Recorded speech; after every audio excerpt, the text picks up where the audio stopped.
국내 신규 확진자가 이틀째 700명대를 기록했습니다. 특히 국내 발생의 85% 이상이 수도권에 집중돼 수도권의 확산세가 심상치 않은데요. 네, 결국 7월부터 시행하기로 한 거리두기 개편안을 일주일 연장하기로 했습니다. 문제는 경기도 어학원에서 델타 변이 감염 사례가 확인되면서 국내 변이 감염이 우려스러운 상황인데요. 현재 코로나19 브리핑에서 자세히 알아보겠습니다. 고려대학교 약학대학 김정기 교수 전화로 연결돼 있습니다. 교수님 안녕하십니까? 네, 안녕하세요. 예, 7월부터 전국에 적용하기로 했던 새로운 거리두기 개편안이 수도권은 일주일 유예됐습니다. 시행을 8시간 앞두고 숨가쁘게 유예가 결정됐는데 상황이 심상치 않다는 판단 때문이겠죠? 네, 맞습니다. 말씀하신 것처럼 연 이틀째 700명대 신규 확진자를 보이고 있는데요. 비단 수치뿐만 아니라 경기도 어학원발 집단 감염이 델타 변이 바이러스에 의한 것임이 최종적으로 확인이 되면서 네. 그리고 이러한 델타 변이 바이러스 확산 양상이 홍대 앞 중심으로 해서 마포 일대에서 진행이 되고 있거든요. 이러한 부분들이 방역 당국이 큰 위기로 느꼈기 때문에 이러한 결정을 내리지 않느냐 이렇게 생각을 하고 있습니다. 예. 네. 자, 사실상 4개월을 준비했던 거리두기 개편안인데 수도권이 빠지면서 반쪽짜리 시행을 하게 됐습니다. 일주일의 유예만으로 확산세가 누그러들 수 있을까요?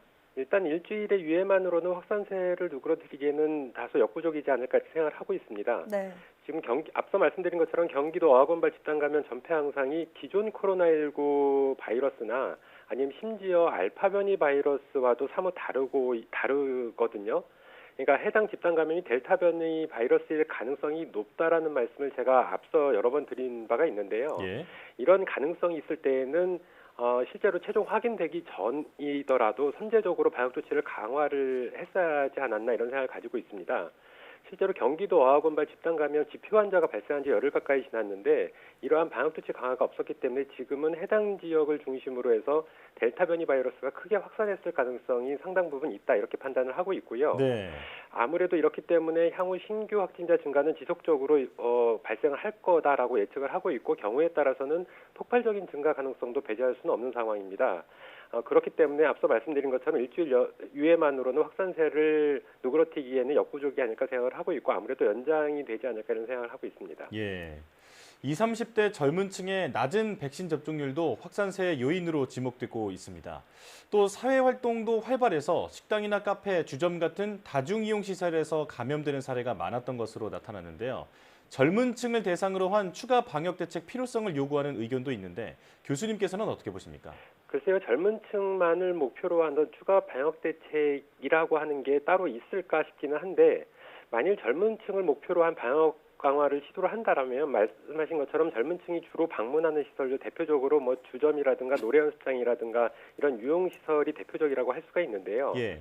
국내외 상황을 볼 때 델타 변이 바이러스는 전파력이 상당히 높기 때문에 기존에 우리가 시행했던 사회적 거리두기만으로는 극복하기가 어렵지 않나 이런 생각을 가지고 있습니다. 네. 이러한 대표적인 예가 어제도 말씀드린 것처럼 그 경기도 어학원발 집단 감염이 능동 감시 대상자 또는 수동 감시 대상자들한테서도 확진자가 발생을 하고 있거든요.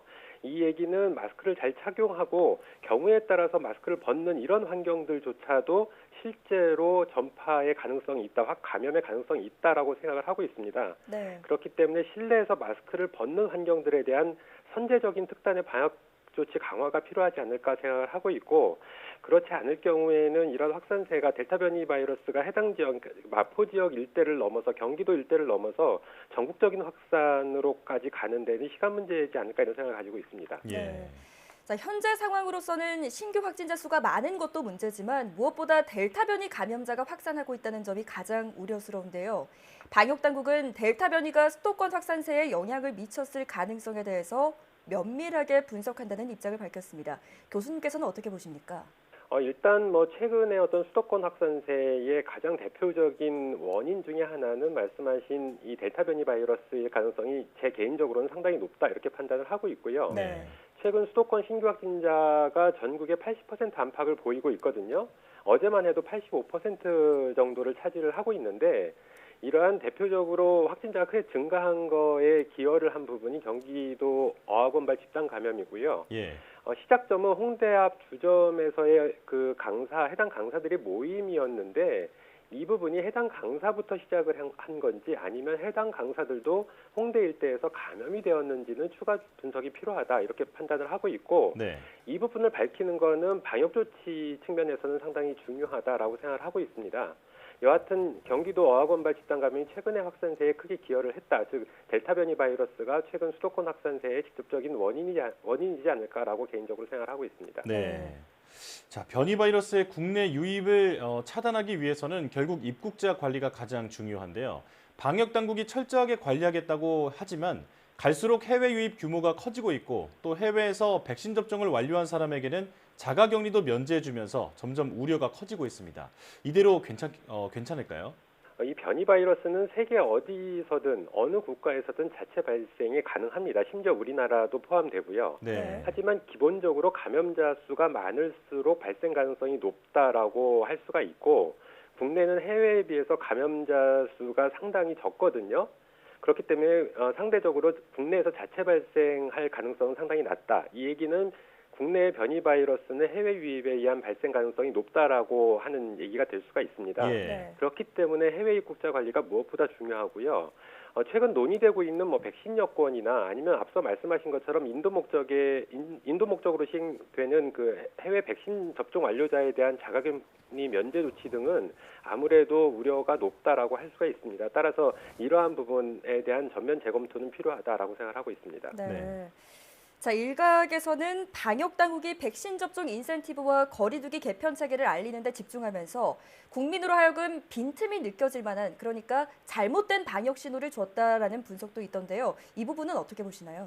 일단 두 가지는 나눠 생각해 볼 필요가 있다라고 생각을 하는데 백신 접종 인센티브는 인센티브안이 마련될 즈음에 국내에서 백신에 대한 불신이 상대적으로 높았습니다. 네. 이렇다 보니까 국내 백신 접종 예약률이 저조했을 때가 있었고요. 네. 방역 당국으로서는 어쩔 수 없는 선택이었다라고 생각을 하고 있습니다.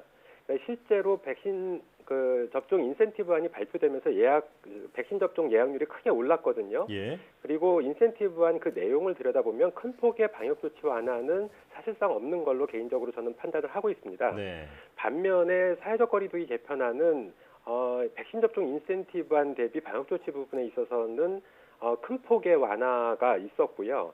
이러한 부분들이 전반적으로 국민들께 보내는 어떤 잘못된 신호를 보냈다라고 생각을 하고 있습니다. 예. 네. 그래서 이 부분에 대한 어떤 잘못된 방역 신호를 보냈던 부분, 이 부분에 대해서는 비판을 피할 수는 없다라고 생각을 하고 있고요.